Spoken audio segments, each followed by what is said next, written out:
खुलुमबाय लोगोफोर खेराइ फुजा एबा माइनाव खेराइ बेयो बाथौ सिबियारि सुबुंफोरनि गुदि एबा देरसिनथार फोरबो। फै जों बेनि सोमोन्दै मोनथिनानै लानो।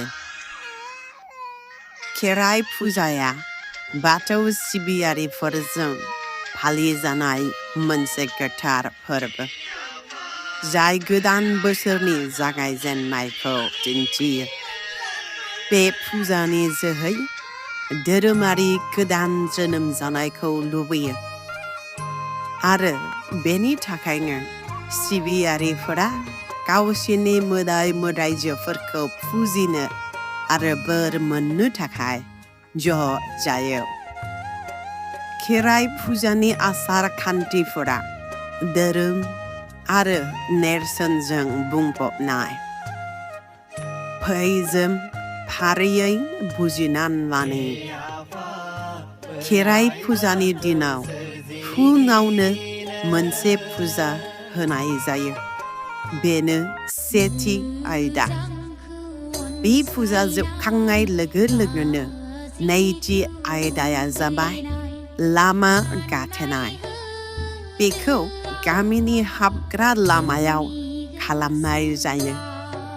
बेनि ओंथिया जाबाय जाहाथे बायजोआरि गाज्रि मोदायफोरा जानगाराव थायो आरो फुजाया मोजाङै जालाङो। थामथि आयदाया जाबाय बाथौ धोरोमारिफोरा गोबां मोदाय मोदायजोफोरखौ मानियो।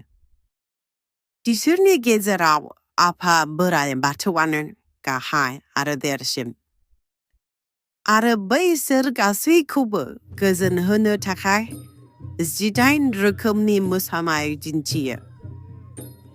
बे मोसानाय जोबनायनि उनाव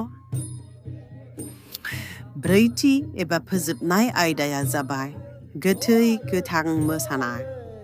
बे मोसानाय जोबनायनि उनावनो गोथार खेराइ फुजाया जोबो।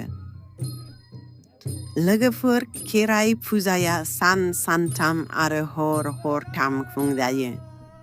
बे खेराइ फुजायाव फुजाखौ दैदेननाय माखासे गोनांथार सुबुंफोर दङ, जायफोर नङाबा फुजाया होजाया।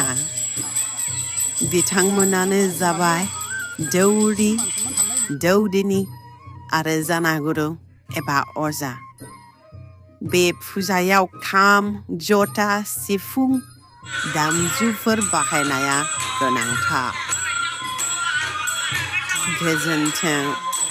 बेबायदि बेसेन गोसा गियानखौ बांसिन मिथिनो थाखाय अन्नानै आंनि चेनेलखौ साबस्क्राइब खालाम।